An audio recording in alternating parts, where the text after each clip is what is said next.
Content warning. Episodes of Gray Matter may contain themes and depictions of extreme mental illness, traumatic bodily harm, and death. If you aren't in the right headspace to engage with those depictions right now, maybe this episode should wait for another time. Otherwise, proceed with caution.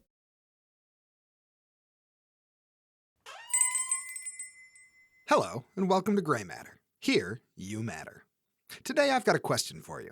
What is art?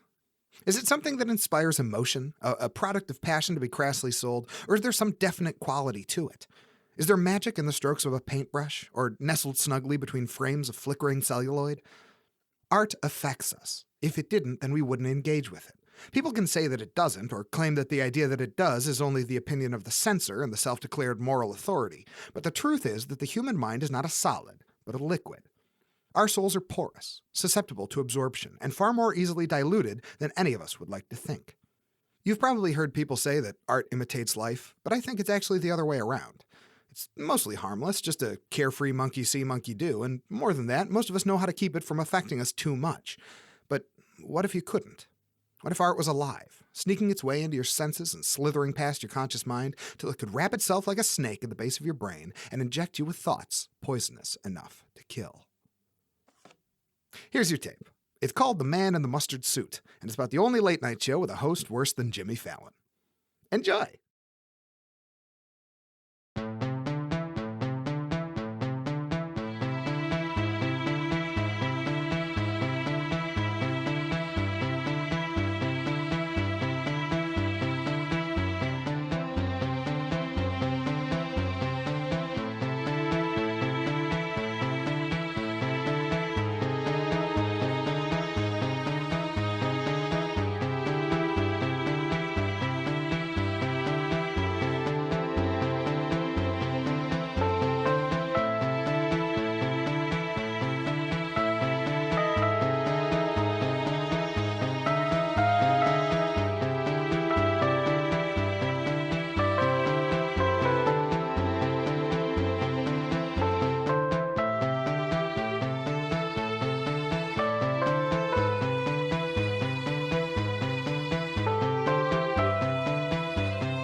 The Man in the Mustard Suit, written and directed by Jonathan Inbody and adapted from The King in Yellow by Robert W. Chambers.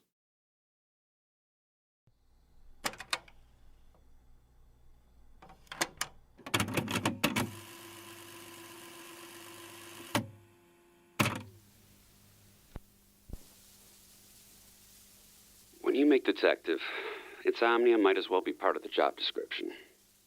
You can take melatonin or drink NyQuil like it's a glass of warm milk, but you'll always toss and turn. Sure, maybe you saw some dark fucking shit when you were a beat cop, but once you clocked out, it stopped being your problem. To be a detective, you have to wade through it, wallow in it, let it soak into your bones. I'm getting ahead of myself. My name is Detective Louis Castiagni. Badge number RC895 with the New York City Police Department Homicide Division.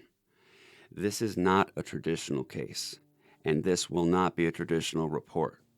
The pieces are scattered, and I've done my best to try and put them together in a way that makes any sort of sense.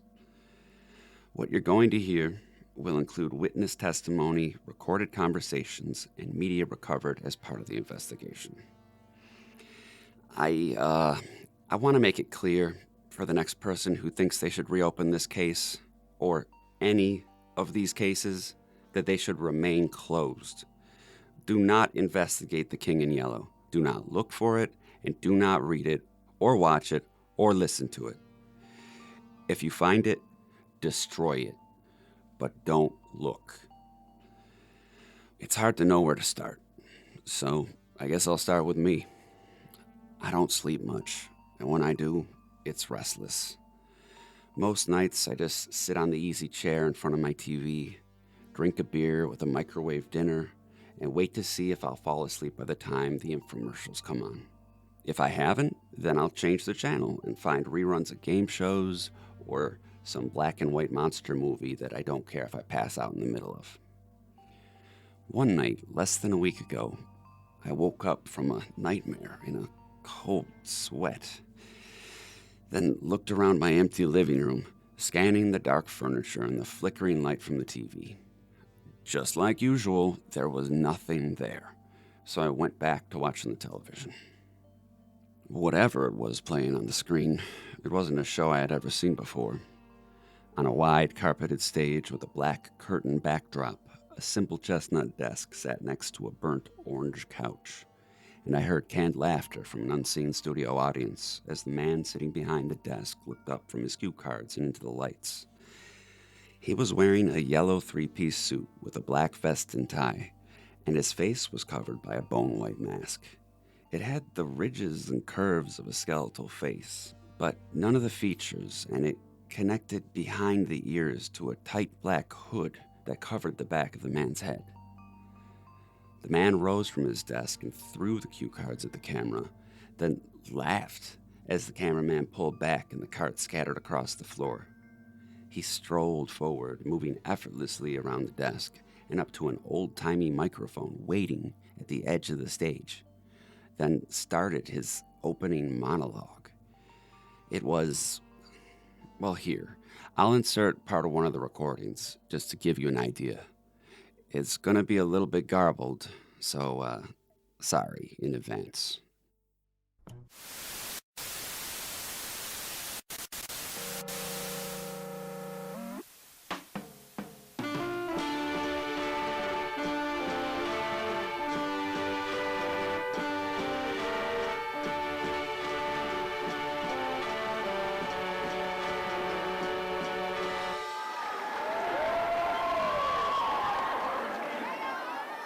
Thank you. You're too kind. Thank you so much, and welcome to Yellow Hour, broadcasting straight from the twin suns of Black Carcosa and across the slow river of time. No matter when you're watching, it's late. Now, my friend Casilda and I were walking down the street the other day, and out of the blue, she turns to look at me and screams. And I go, what? And she says, not even kidding you folks, she says, "Song of my soul, my voice is dead. Die thou unsung as tears unshed shall dry and die in lost Carcosa."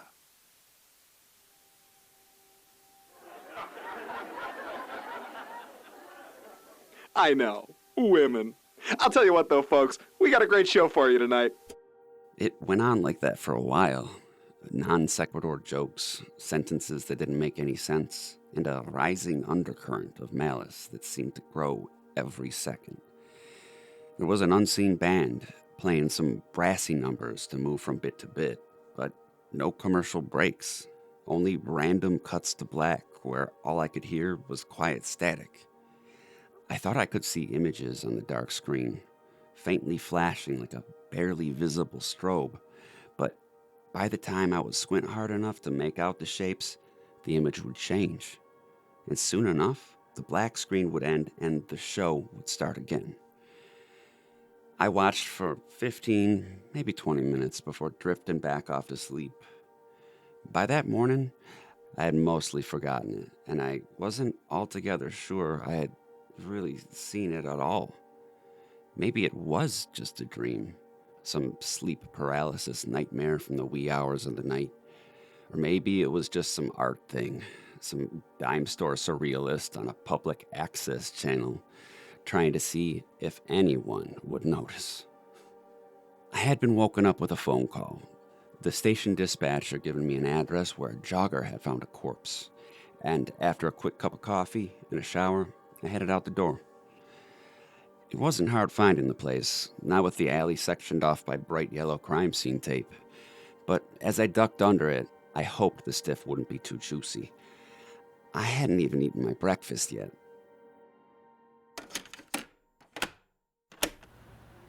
Hey, do you mind if I record this? I really don't give a shit. Great. This is Detective Castiagni, homicide, and I'm talking to Detective Hauberg. It's September 9th, about, 7 a.m. You gotta narrate to it. Yeah, I don't like writing notes. Go ahead. Body was found at about 500 hours. The coroner thinks it's been there since sometime after midnight. I figure he took a swan dive off the roof, but we've got a witness that says she saw two men enter the building at about 11:30 or so. Beat cop called it in. They called us. Any idea on the Vic? Yeah, we got a Anthony Wilde. Someone's headed to his address to inform the family. We'd have them come down to identify the body, but, well, see for yourself. Ugh. God. I know. We've been picking up teeth all over. Hopefully we'll get enough to match up to dental records. Any signs of a struggle? The sleeve of his coat is ripped, and the tie's turned off to the side. Someone could have pushed him or pulled him off. It's weird, though. Who goes to the roof of an abandoned building dressed like they're ready for their first communion? He's even got cufflinks on. Yeah, that is a little strange. Can I see that driver's license? Sure. Thanks. Wait a minute. I've seen this guy before. What? Really? Yeah, I don't know where from exactly, but then it hit me. The suit, the face. No wonder it seemed so familiar. I'd just seen him on TV. He'd been a guest on the Yellow Hour, where the host in the mustard-colored suit had interviewed him about something. I wasn't sure if I could remember what. Did your witness give a description of the other man? The one the unfortunate Mr. Wilde went inside with? She did, but it's kinda... She said she couldn't see much of his face in the dark, just that it was pale. But he was wearing a bright-colored jacket like an orange or a yellow windbreaker or something. I spent the rest of the day in a daze, trying to remember anything I could from the show I had watched, half asleep the night before. It didn't seem real, somehow, and maybe it hadn't been. But if it wasn't, then why did the dead man look so familiar? What time had the show even been on? After midnight, surely, but then wouldn't he have already been dead? It must have been pre-recorded, but why kill a man only hours before broadcasting his face all over the city? That night, I tried to stay up to see if I could catch the show again, but I fell asleep somewhere around 2. I had a dream about it, one where the man in the suit reached up for his chalk-white mask as the studio audience screamed, and when he took it off, the picture cut to static while white noise blared out of the speakers. I woke up to the sunrise with a bloodshot eye. I guess that'd show me for trying to pull an all-nighter. This is Detective Castiagni, Homicide. It's September 10th, about 9:30 a.m., and I'm interviewing Constance Wilde, wife of the deceased. Connie is fine. Sure thing. Now, Connie, I know you're dealing with a lot right now, but I have some questions I need to ask, and I'd appreciate your candor. She nodded. Oh, I'm sorry. Should I... No, that's all right. Did you have any reason to suspect that your husband might be in danger when he left the house 2 nights ago? No. Did he have any enemies? Anyone who might want to hurt him? No, none that I can think of. Just... Well, he was a very private man, even to me. He kept a lot of things to himself. What kind of things? Just harmless things. He'd buy lottery tickets and hide them away in his office. He collected tapes. Tapes of what? He wouldn't say, but it was some old TV show, I think. I heard him talking about it on the phone once. He said he was willing to pay a lot of money for a new episode. He sounded scared, actually. Do you know who he was talking to? I don't know their names, but there were these 2 men. They would call for him sometimes, hang up instead of leaving a message. I saw one of them once. He dropped something off at our mailbox for Anthony. Kind of plump, wears glasses. I think Anthony might have had his business card. You can check the office if you want. Thank you. What about the other man? He, his voice was scratchy on the phone, like he was using a scrambler or something. He would call once every couple of weeks and ask to speak to Anthony, but Anthony would never want to talk to him. He'd hang up or tell him to stop calling, but, he never did. And, one night he called, and when Anthony answered, he told him to go to the window. And Anthony went over and pushed aside the curtain, and when he looked down there, his face went white as a sheet. He wouldn't tell me why, but I think there was somebody down there at the phone booth. When he went to hang up the phone, I looked out, and I saw this man just standing on the sidewalk. His face was pale and bloated, like he'd never been outside before. He was in this puffy yellow jacket, and he just looked at me. I couldn't see his eyes, but I could tell he was looking. And then he just turned and walked away. And you don't know this man? No. And you never heard your husband refer to him by name? No. Wait. A first name, maybe? Jack or John?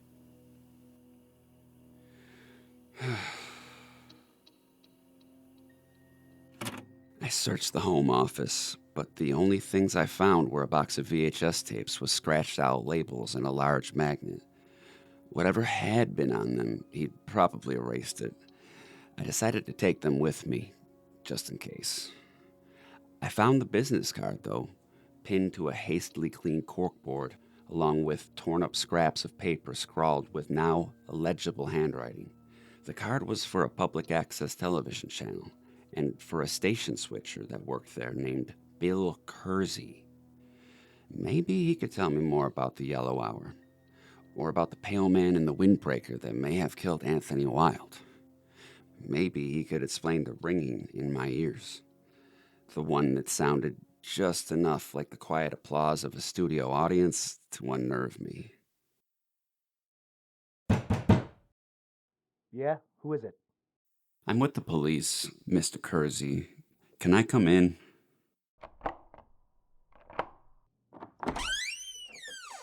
What's this about? Anthony Wilde. What about him? He's dead. He showed me into the station control room, where a cluttered desk sat next to a large square of televisions and a long panel of buttons, dials, and knobs. It smelled musty, but he cleared off an office chair enough for me to sit, then plopped down in the chair behind the desk. Looking at him now, he was obviously the man Mrs. Wilde had seen at her mailbox. You'll have to forgive the mess. I pretty much run this place by myself now. Do you mind if I ask you a few questions? Do I need a lawyer? Do you? How did you and Anthony know each other? We're both collectors. Dead media mostly. Stuff that's rare or out of print. I got a lot of connections because of the channel, so I get them stuff. It's nothing illegal. If anything, it's kind of a gray area. You know, a lot of times it's just TV movies that networks don't want to re-air, or commercials that slip past the censors at first and then get banned. Things like that. What about talk shows? What do you mean? You know, a band plays, the host comes out, tells some corny jokes, and does some shitty interviews. Did Anthony ever show any interest in any of that? Tell me about the Yellow Hour, Kersey. You've watched it, haven't you? Did you watch his tapes? Nah, I think he scrubbed them with a magnet, but I caught it live the other night. The night he died? What is it, who makes it, and who airs it? I don't know. Nobody does. The signal just breaks in sometimes. different channels, different nights, a couple of times a month. It's kind of an urban legend in the circles I travel in, like a ghost story. A broadcast Flying Dutchman, or something like that.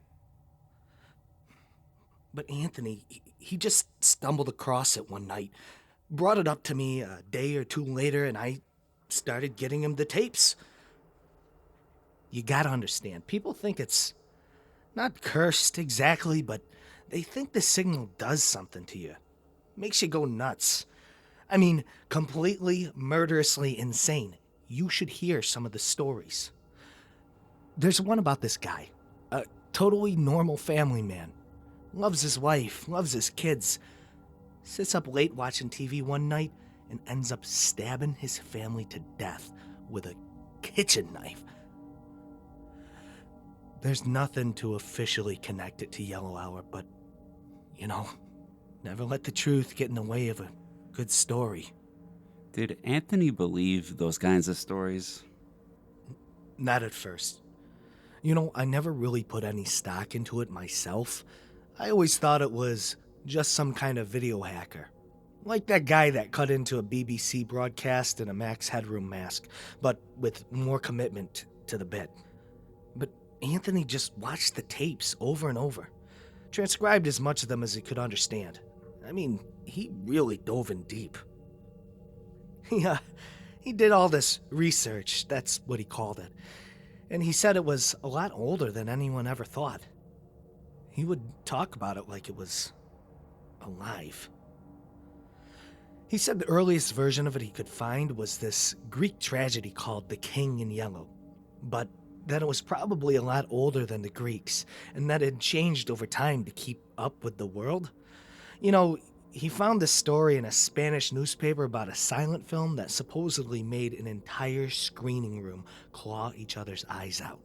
Or some French folklore book that mentioned a teacher who said a pamphlet of poems made him kill his students. But, there are stories like this all over, in every country in the world and every era in history. Books that drive people crazy, paintings that kill. Hell, I've heard people say they visited an interdimensional video rental store. None of it's credible, of course. It's just conspiracy theory bullshit, All pushpins and red strings. Just mental illness. Was Anthony ill? He was paranoid. He started to think that the more he paid attention to Yellow Hour or the King in Yellow or whatever he was calling it, the more it would pay attention to him. Was there anyone else he would talk about it with? Anyone that believed his theory? There was John Scott. He was a cameraman, I think, for some news channel. One of his ears and down the side of his jaw was all scar tissue. I guess he had been in a fire or something years ago. Where is he now? Dead. Hung himself in his apartment last spring. Did you ever see anyone else with Anthony? Pale skin and a bright-colored jacket, maybe? I don't... Actually, yeah, maybe. I saw a guy like that a couple of weeks ago when I went to drop a tape off in Anthony's apartment. He was just standing on the sidewalk, staring up at the building. People kept bumping into him or pushing him out of their way, but he wouldn't move. This one guy bumps into him, and he falls over, and then gets up and screams at him. And he didn't even act like he heard it. So the angry guy winds up and punches him in the side of the head, and... his head wobbles a little, squishes in like a sponge, and the guy looks super freaked out and pulls his fist back and runs off. I just thought the guy on the sidewalk was on drugs or something, but I keep thinking about it. It still bothers me. Every night when I turn off the lights and I lay down in bed, a little part of me expects him to be hiding in the shadows somewhere, there was something wrong about him. Do you have copies of the tapes? The ones you gave to Anthony? Jesus, no. That shit gives me nightmares.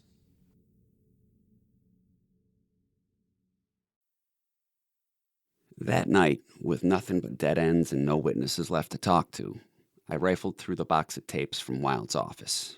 Most of them had a date written on them in marker. Some had labels, but a few were completely blank. I slipped the first case out of its thin sleeve and put it into my VCR, then sat back in my easy chair and watched as the static on the screen cut to a familiar desk and a couch sitting in front of those thick black curtains. What you're about to hear is a portion of that tape.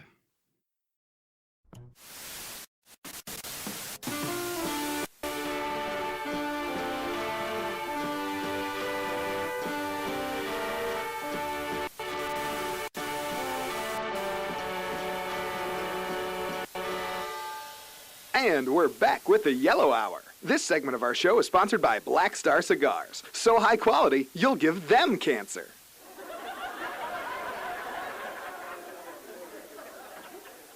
Now, tonight is very special, both for our audience and for those of us who work here behind the scenes, because tonight we're going to have a visit from the head of our network. He's going to come out from behind the curtain in just a little bit, but before he does, I have to warn you, his eyes and ears are very, very sensitive. So when he comes out, we're going to dim all of the lights, and we're all going to talk very quietly.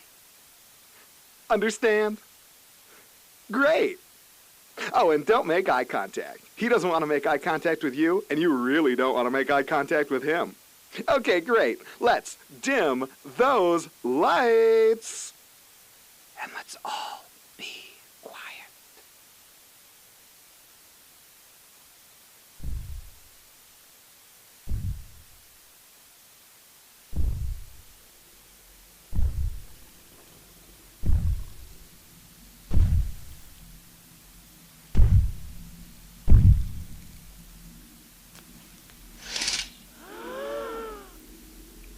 May I present the Sun Eater, the god of black marble, the great hostile. The first tape was just fragments, 5 or 10 minute stretches of the show with static in between, and I expected the others to be more of the same. I watched them each one by one, wishing I had thought to look for Wild's transcripts while I was at his apartment. Even on tape, the Yellow Hour put my teeth on edge, and I didn't want to watch any more of it than I needed to. At some point, I must have fallen asleep. God knows how. A particularly loud bout of applause jarred me awake hours later, and I straightened up in my chair, trying to get my bearings as the staticky clip from the Yellow Hour continued to play. We'll be back with more testimonials for Bleach Drinking Week in just a minute. But first, the yellow sign. Don't blink, or you just might miss it. Oh, and good luck, Detective. My eyes widened and my stomach dropped. The picture cut to a bright yellow screen with a fuzzy black symbol on it, warping and jittering slightly as white noise blared out of the speakers. I winced and reached for my remote, blocking the ear with one hand. Then, as I raised the remote and moved my finger to the pause button, I froze. I could see myself in the reflection on the bright yellow screen, leaning forward in my easy chair with the remote extended, but behind me, standing in the door at the edge of my small living room, was a tall, broad-shouldered man in a windbreaker. I whirled and threw the remote, then watched as it thudded into his chest and bounced to the floor. The man, his face still half hidden in the shadows of the room, stepped forward into the yellow light from the screen, his chalk-white hands extended towards my throat. It was him, the man Wild's wife and Kersey were so afraid of, the pale, bloated thing in the yellow windbreaker. I dove for my gun, and he grabbed my leg, then dragged me across the carpet and tossed me against the wall. He was on me before I could even get up. His clammy hands wrapped around my throat, and he lifted me off my feet as I struggled to get free. I swung my leg back, and I kneed him in the chest. And although I could have sworn I heard a rib break, he didn't act like I even hit him at all. His hands were cold and puffy, digging into my neck with the strength of a vice, and he let out a muttering grunt as I tried to gasp in a breath. I punched him in the side of the head, and his skull caved in like a rotting pumpkin, one eye bulging out of a deformed socket as he dropped me to the carpet. I kicked a leg out and snapped his ankle, then crawled underneath him as he toppled and fell. He was up again by the time I reached the kitchen, and when I came at him with a knife, he didn't even flinch. He lurched forward onto the blade, driving it deep into his soggy chest, then moved back and pulled it out of my hands. As I watched, horrified, he raised the clammy white hand and wrapped his puffy fingers around the knife's handle, then pulled it out of the meat of his chest and just tossed it aside. Bluish, half-transparent liquid spilled out of him and splattered to the floor. He shoved me aside as he shambled towards the door, dragging one limp leg behind him, then fled into the dark hall towards the stairwell. I gathered up some of the blue liquid, which I've since been told is involved in the embalming process, and while I waited for the police to arrive, I knew I'd never be believed when I told them who had attacked me. It was a lucky break that I recognized him at all, lit up by the barest shred of yellow light from the television as he tried to strangle me, but the scars running down the side of his face were unmistakable. Whoever he was now, or whatever, he was once John Scott. A few hours later, as the sun crept up in a hostile sky, I brought the box of Anthony Wilde's tapes to the evidence lockers at the precinct, where I knew no one, living or dead, could get to them without my knowledge. As I was leaving, I passed Detective Hawberk in the hall, who pulled me into the break room to give me more bad news. You really don't have to. Yes, I do. There needs to be a record for the case. A record of what? That's what I'm trying to tell you. There is no case. We got a call last night from the manager of one of the buildings next to where Wilde died. He's got CCTV footage that covers half the roof. So? So Wilde jumped. They're closing the case. It's a suicide. Where were you last night? I must have called your apartment 5 times trying to tell you.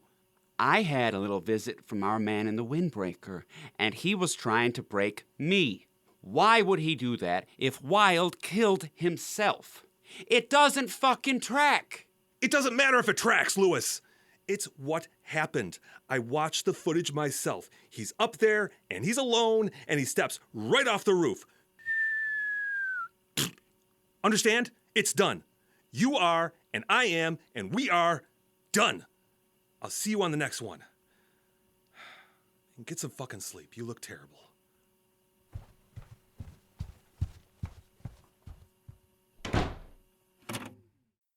It didn't make any sense. None of it did.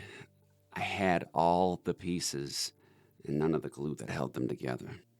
Wilde, Kersey, and the long-dead Mr. Scott, and more than anything, the man in the yellow suit. I went home feeling crazy, wondering if I hadn't lost my mind somewhere over the last couple of days. The things I had seen, the way watching the Yellow Hour had made me feel, it couldn't just be nothing.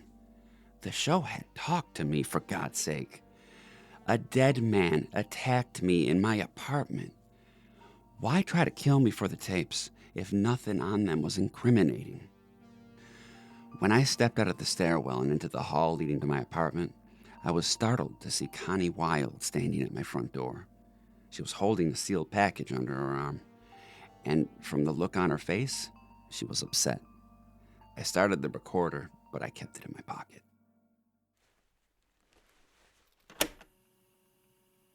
Who are you? What? Yesterday when we talked, you acted like you didn't know anything about Anthony. Look, I didn't. I don't. He killed himself, you know that? They called me last night. So there's no reason to lie. If you knew him, or if he knew you, it's not protecting anything. Are you even really a cop, or do you just play one on TV? I don't know what you're talking about. Then explain this. He mailed it to himself, to our apartment, and it's postmarked the day before he died, but it's addressed to you. How did he know, Detective? How did he know it would be you? Care of Detective Louis Castiagni, NYPD. How did he know? Are you sure this is his handwriting? Yes, and the postmark is genuine. I already checked. Why would my husband send something to the man that was going to investigate his death? Let's find out. What is it? It's a videotape.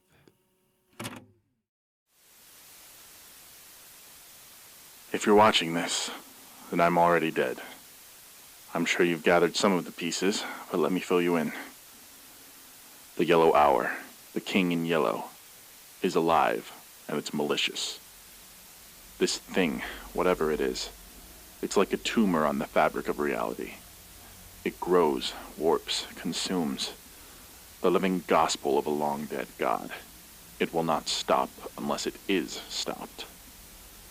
I should have known when Jack told me about the fire. He was the only one to make it out, you know. The entire studio went up in flames in one afternoon, and Jack fucking Scott got off scot-fucking-free. He said it, just to give the thing somewhere new to live, a new space to inhabit.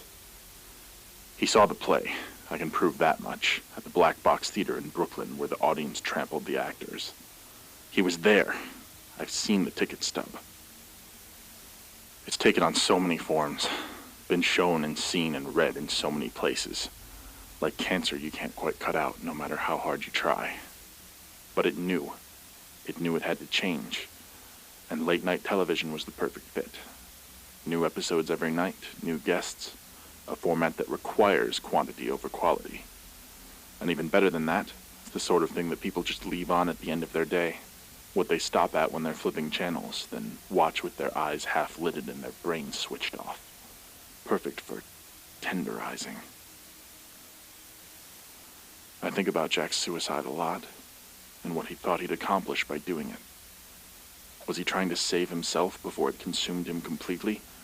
Or was he offering himself up like a sacrifice? I don't think I'll ever know, but I know what I'm going to do. I have to go to the studio, the one he burned down, and maybe, just maybe, I can end all of this. If you're watching, then maybe I didn't. But maybe you can.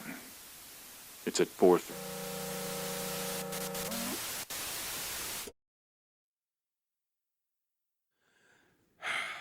This is Detective Patrick Hawberg, badge number AM886, homicide. I'm finishing this case file because I think Lewis would have wanted it that way, even if what I have to add won't make any of it feel any better. After Detective Castiagni failed to report for duty the morning of the 12th, units were dispatched to his apartment. There they found a multitude of tapes, from which this file has been assembled according to Lewis's notes, including the tape you just heard, recorded by Anthony Wilde the day before he died. The ending of the tape seems to be magnetized or otherwise tampered with by Lewis himself or another unknown party. The police also found a few dress shirts and ties lying on his bed. His formal shoes, along with his suit coat, were gone. Detective Louis Castiagni has not been found, and his body has not been recovered. However, there are two pieces of evidence which, given the thoroughness of this report, I feel merit inclusion, and it's fallen on me to include them. The first is a written description of the surveillance footage from the roof the night Anthony Wilde died, and the second is footage pulled from a VHS tape left outside my apartment door 1 week later. Bill Kersey has been questioned, but maintains he has no knowledge of the tape or its contents. Constance Wilde refuses to return my calls. First, the footage leading up to the death of Anthony Wilde. You've heard me reference it earlier during a recorded conversation, but I'd like to describe it now in detail.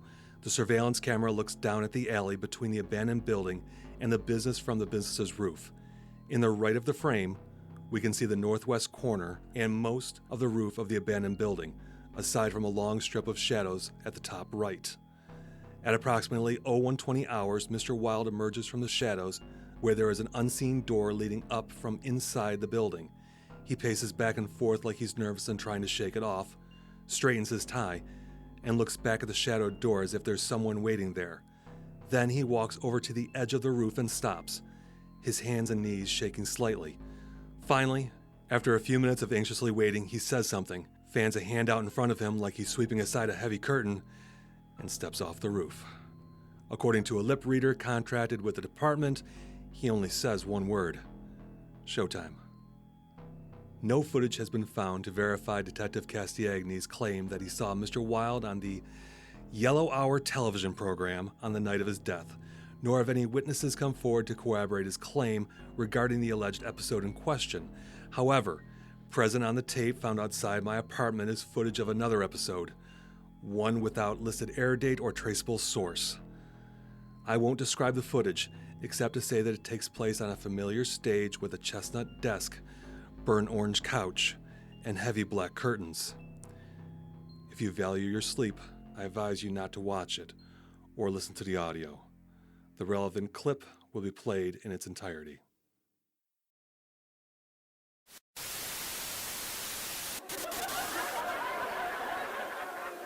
But seriously, folks, I'd like to take this opportunity to welcome all of our new viewers, both our boys in blue and our listeners out in the endless gray. And to that end, we've got a special guest for you tonight, invited personally by one of our very favorite recent guests, Mr. Anthony Wilde. Please put your hands together for Louis Castiagne.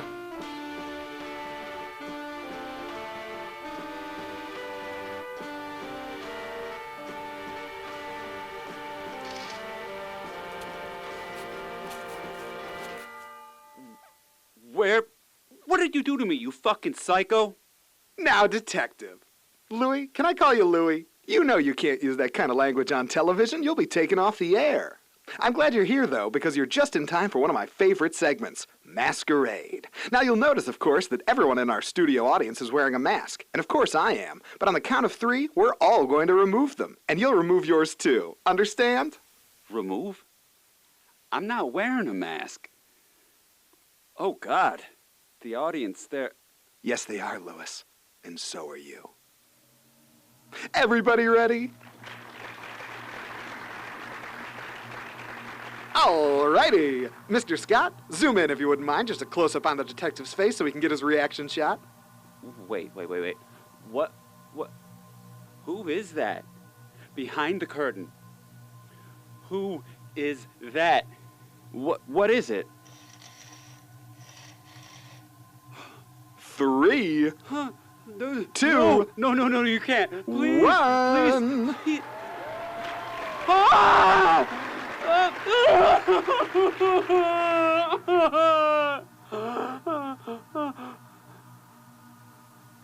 Isn't he going to take off his? Oh no, Louis. You see, that's the best part. He's not wearing a mask. Ah!